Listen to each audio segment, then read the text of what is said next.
우리가 매주일 보고 있는 전도서의 말씀은 헛되다로 시작해서 헛되다로 마칩니다. 그리고 헛되다라는 말씀이 무려 38번이나 등장하는데요. 그러나 실제로 전도서는 우리의 삶이 헛되지 않도록 이끌어주는 말씀입니다. 전도서 1장이 강조하는 것은 해 아래 새 것이 없다는 말씀이었죠.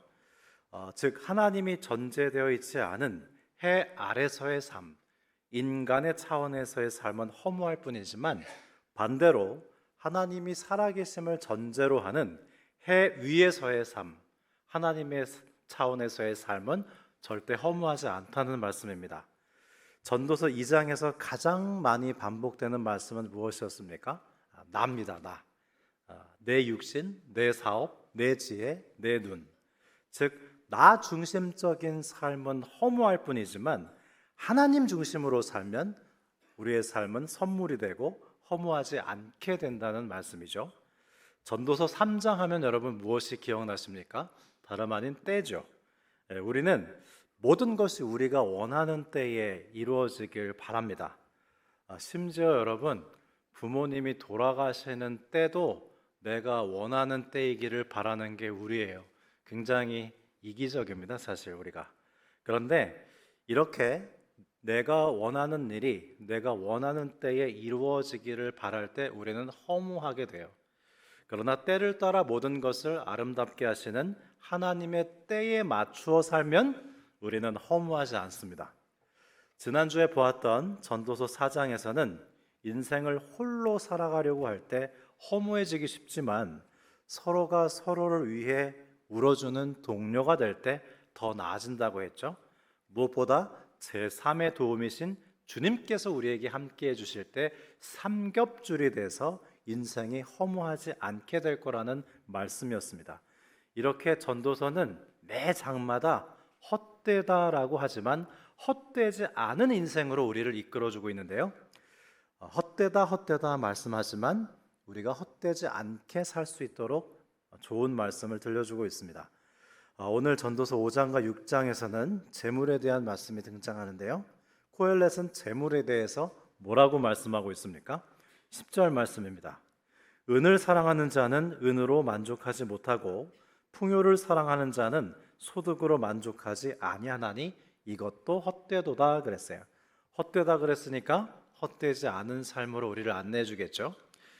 백세 철학자로 잘 알려진 김형석 교수님의 지인 중에 명문대를 나오고 학문적인 재능이 뛰어난 분이 있었다고 합니다.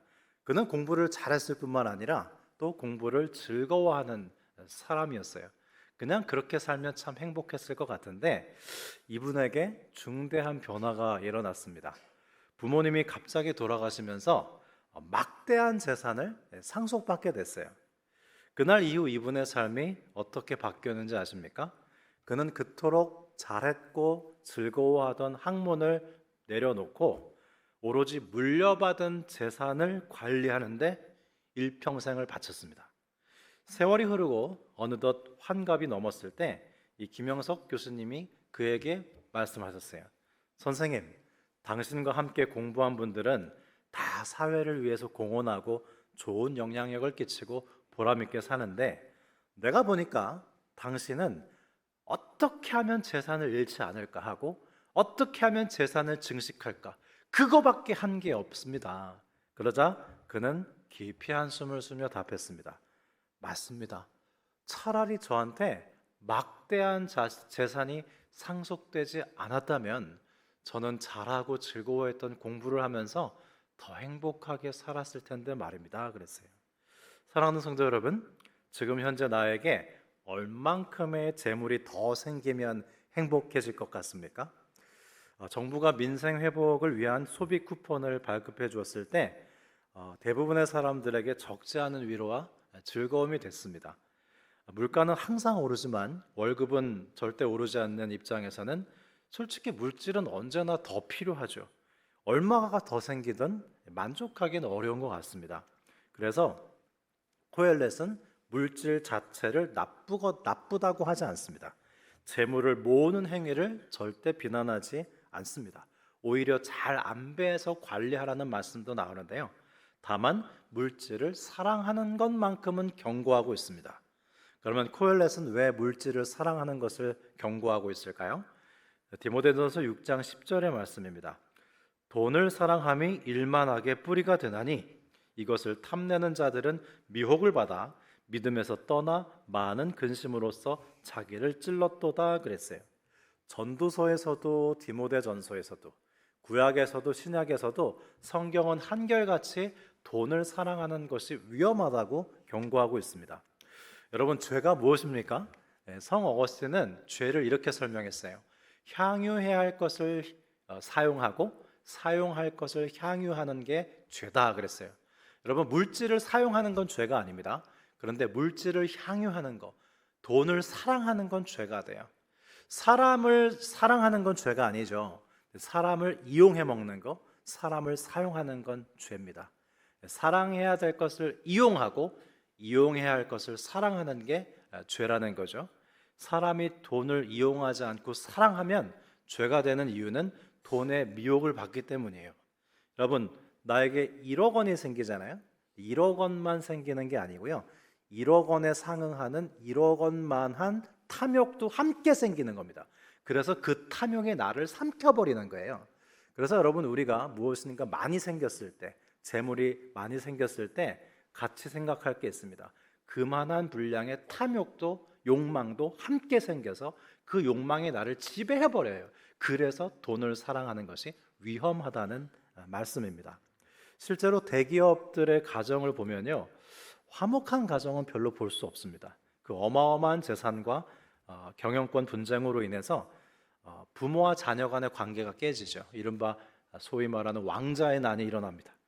자녀 아들이 아버지에게 반항을 하고 도전을 하는가 하면 형제 자매들 간의 치열한 경쟁 관계가 되죠. 사람을 사용하는 관계가 됩니다. 오히려 가정에서 상속받을 재산도 별로 없고 다 같이 어려우면 형제 간에 오히려 도우면서 관계가 좋은 경우도 많습니다. 사람을 향유하게 되는 거죠. 코엘렛은 부유함을 비난하거나 가난함을 예찬하지는 않습니다. 다만 물질에는 욕망이 동반되고 그 욕망이 우리를 지배하게 되기 때문에 은을 사랑하고 풍요를 사랑하는 것이 헛되다고, 그렇게 헛되게 살아서는 안 된다고 경고합니다. 코엘렛은 재산이 많아져도 만족할 수 없는 이유를 두 가지 예로 드는데요. 11절 말씀에 보면 재산이 많아지면 먹는 자들도 많아지나니 그 소유주들은 눈으로 보는 것 외에 무엇이 유익하랴 그랬어요. 혹시 이 가운데 직원들에게 월급을 주시는 기업가분들이 계십니까? 가령 매출이 늘었다고 해보죠. 겉으로 보면 돈을 번 것 같은데요. 피고용인들에게 월급을 다 주고 나면 남는 게 없어요. 고용주는 수입을 사용해 보지도 못하고 잠시 지키는 경비견 신세가 됩니다. 만족할 수 없는 거죠. 12절입니다. 노동자는 먹는 것이 많든지 적든지 잠을 달게 자거니와 부자는 그 부요함 때문에 자지 못하느니라 그랬어요. 월급 받는 월급상의 입장에서는 잠을 잘 잘 수 있습니다. 크게 번 것도 없기 때문에 크게 잃어버릴 것도 없거든요. 그래서 많이 벌었든 적게 벌었든 좀 불평할 수 있지만 별 염려 없이 단잠을 잘 수 있어요. 그러나 월급을 주는 입장에 처하면요, 잠을 자기 어렵습니다. 수입이 줄거나 없으면 대출이라도 받아서 월급을 줘야 되거든요. 그래서 많이 가진 사람은 크게 잃어버릴 수 있기 때문에 잠이 잘 오지 않는 거죠. 마치 몸집이 작은 어린아이들은 몸무게가 가볍기 때문에 넘어져도 크게 다치지 않고 몸무게가 많이 나가는 어른들이 넘어지면 크게 다치는 것과 비슷한 이치입니다. 그러면 코엘렛은 물질을 사랑하는 삶은 헛되니 헛되지 않은 인생을 살려면 어떻게 해야 한다고 말씀합니까? 18절입니다. 사람이 하나님께서 그에게 주신 바 그 일평생 먹고 마시며 해 아래서 하는 모든 수고 중에서 낙을 보는 것이 선하고 아름다움을 내가 보았나니 그것이 그의 몫이로다 그랬어요. 여러분, 오늘 설교 제목이 뭐죠? 소유에서 누림으로인데요. 우리가 물질로 인해서 허무하게 되지 않기 위해서는 단지 물질을 사랑하기보다는 하나님께서 내게 주신 선물을 누려야 한다는 겁니다. 그러면 우리는 무엇을 어떻게 누릴 수 있을까요? 방금 읽은 말씀은 기쁨의 삼위일체라고 하는데요. 첫째 먹는 것, 둘째 마시는 것, 셋째는 자기 일을 즐기는 것입니다. 코엘렛은 우리 인생 가운데 먹고 마시고 수고하며 낙을 보는 것, 이 세 가지가 기쁨의 삼위일체라고 했어요. 어느 유명한 사업가가 아내의 권면으로 교회에 나오게 됐습니다. 근데 이분은 술을 참 좋아하시는 분이었어요. 사업상 술을 자리도 많이 가졌고 본인도 술을 좋아하는 분이었는데요. 그래서 이 아내 되는 분이 담임 목사님께 상담을 요청했습니다. 우리 남편이 술을 너무 많이 하는데 어떻게 하면 좋겠느냐고. 그러자 목사님께서 이렇게 말씀하셨어요. 회장님, 술을 드시는 것은 좋습니다. 그런데 하나님께 감사한 만큼만 드십시오. 그랬답니다. 신비로운 말이죠. 하나님께 감사한 만큼만 드십시오. 이 사업가는 목사님이 술을 마시지 말라며 자신을 혼내고 나무랄 줄 알았는데 뜻밖에도 술을 마셔도 좋다고 하니까 기분이 좋았습니다.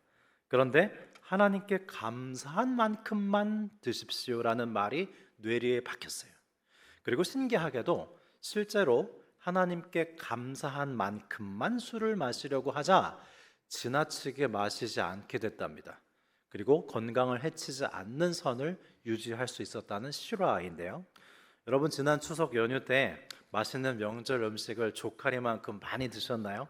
혹시 너무 많이 드시는 바람에 배탈이 나서 힘들진 않으셨습니까? 음식이든 운동이든 교회 봉사든 그 어떤 취미든 아무리 나에게 허락된 것이라고 해도 지나치면요, 오히려 누릴 수 없습니다. 우리는 하나님께서 내게 허락하신 것들을 하나님께 감사한 만큼만 즐길 때 비로소 하나님께서 주신 선물로 누릴 수 있는 것입니다. 18절의 기쁨의 삼위일체에서 가장 중요한 대목은 일을 하면서 낙을 누리는 것인데요. 여러분, 우리 인생에서 일이 있다는 건 대단히 중요합니다. 심지어 내 일이 있어야 내일이 있다는 말이 있어요. 내 일, my job이 있어야 내일, tomorrow가 있다는 뜻이죠. 대학 시절에 학부 때 일찍부터 신학을 공부해서 제일 먼저 친구 중에 전도사가 된 제 친구가 있었는데요. 이 친구가 교포랑 결혼을 해서 미국으로 이민을 가서 살았습니다. 근데 이상하게 별 이유 없이 몸이 아팠어요. 병원에 가도 고칠 수가 없었습니다. 그래서 한국에 있는 우리 친구들한테도 기도를 부탁하곤 했는데 참 이유도 알 수 없이 몸이 계속 아프고 안 좋아졌어요. 그러던 어느 날 우연히 집 근처에 있는 교회에서 유치부 전도사로 사역을 하게 됐습니다. 근데 이 친구가 전도사로서 어린 아이들한테 성경 말씀을 가르치면서 병이 나았어요. 몸이 좋아졌습니다. 아픈 곳이 씻은 듯이 사라졌어요. 전도서 말씀대로 하면 일을 하며 낙을 누렸더니 병이 났단 말입니다. 언젠가 제가 실제로 목격한 일인데요. 어느 성도님께서 평생 세탁소를 운영하셨어요. 근데 자녀들을 다 출가시키시고 이젠 쉬어도 되겠다 하고 세탁소 일을 정리하셨습니다. 그리고 은퇴를 하셨는데 정확히 2주 후에 갑자기 돌아가셨어요. 정말 내 일이 없어지니까요. 내일이 없어지더라고요.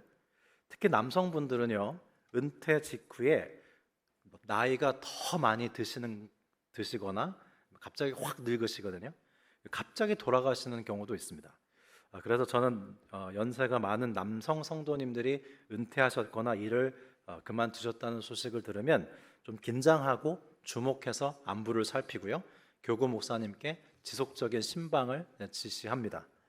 그러면 해 아래에서 하는 모든 수고 중에서 낙을 본다는 건 구체적으로 무슨 뜻일까요?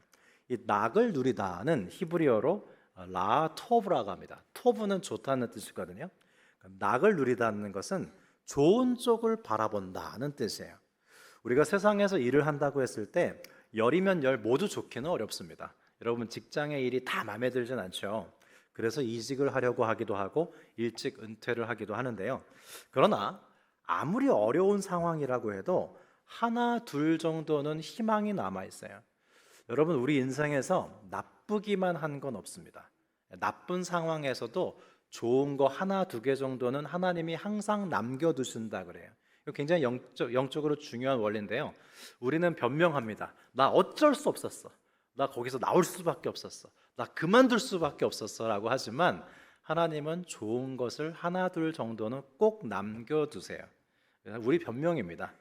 그러니까 낙을 누린다는 것은 전체 10개 중에 부정적인 것 8, 9개를 바라보는 것이 아니라 하나님께서 남겨두신 긍정적인 것 하나, 두 개를 바라보는 것이 바로 낙을 누린다는 뜻이에요. 그러니까 여러분, 우리는 사실 언제나 낙을 누릴 수 있는 겁니다.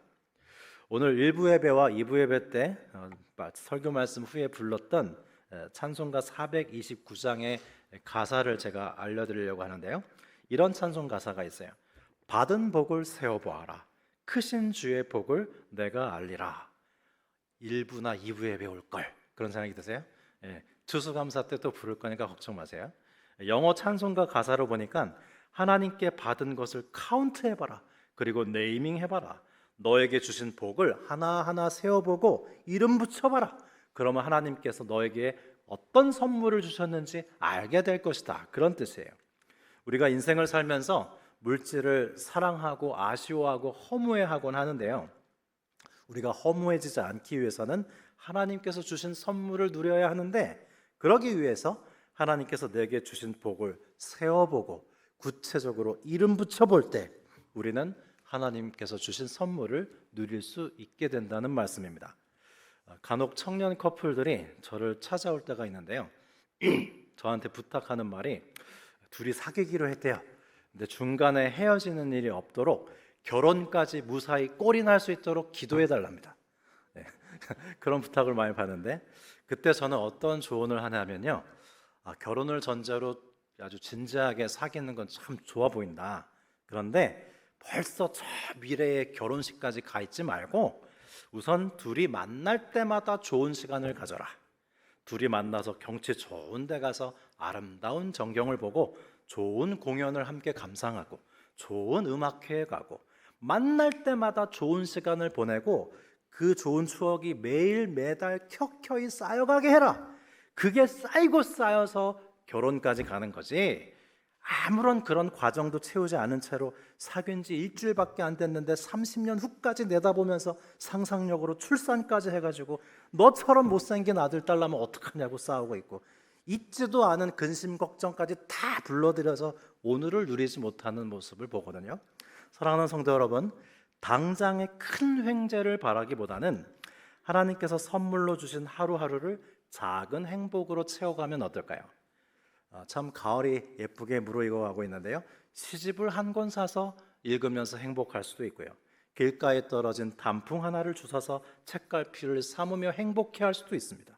네잎 클로바의 행운을 얻는 유행보다는 새잎 클로바의 행복을 일상 가운데 누리면서 일확천금을 꿈꾸기보다 하나님께서 선물해 주신 하루하루 순간순간을 즐거워할 때 우리 인생은 물질에 대한 욕망으로 허무해지지 않고 감사를 누릴 수 있게 된다는 것이 코헬렛이 말하는 지혜입니다. 어떤 독일 사람이 스페인으로 휴가를 갔습니다. 북유럽에 사는 사람들은 일조량이 적기 때문에 여름이면 지중해로 휴가 가는 게 연중 행사라요. 근데 이 독일 사람이 아름다운 바닷가를 거닐다가 모자를 푹 눌러 쓰고 배 위에서 잠자는 어부를 발견했습니다. 그리고 다가가서 물었어요. 이보시오, 고기 많이 잡았습니까? 많이 잡았습니다. 얼마나 잡았습니까? 대구 6마리와 고등어 20마리 잡았습니다. 아유, 아직 이렇게 이른 아침인데 그렇게 많이 잡았습니까? 그럼 어서 빨리 열심히 잡지 않고 왜 이렇게 쉬고 있어? 열심히 일해야 당신은 훈제 공장도 차릴 수 있고 회사도 차릴 수 있지 않겠소? 그러자 어부가 물었습니다. 훈제 공장 차리고 회사 차려서 뭐하란 말이오? 이 독일 관광객은 그렇게 해야지 당신은 직원들에게 일을 맡기고 이렇게 아름다운 바닷가에서 한가로이 즐길 수 있게 되지 않겠소? 그러자 어부가 답했습니다. 이보시오, 내가 지금 그러고 있는데 무슨 말을 하고 있는 거예요? 그랬어요. 알아들으셨습니까? 우리는 지금보다 더 많이 가져야 행복할 수 있다며 그렇지 못한 현실을 허무해하곤 하지만 하나님께서 이미 우리에게 먹을 것과 마실 것과 수고하는 낙을 선물해 주셨어요. 우리는 날마다 하나님께서 내게 주신 선물을 누릴 수 있는 겁니다. 지금 코헬렛이요, 전도서에 보면 내가 보니라는 말이 되게 많이 등장해요. 코헬렛이 보니까 우리가 그렇게 살고 있는 거예요. 하나님이 주신 거는 없다고 생각하고 누리지 못하고 나에게 없는 건 없다고 허무해하는 거예요. 그런 우리를 보면서 당신들 지금 왜 그렇게 사냐? 없는 것을 없다고 허무해하기보다는 있는 것을 누리며 감사하며 살아라. 이 말씀을 우리에게 하고 있는 겁니다. 성도 여러분, 우리가 자본주의 사회에서 소비지향적인 삶을 살면서 보다 충분한 물질을 필요로 하는 건 잘못은 아닙니다.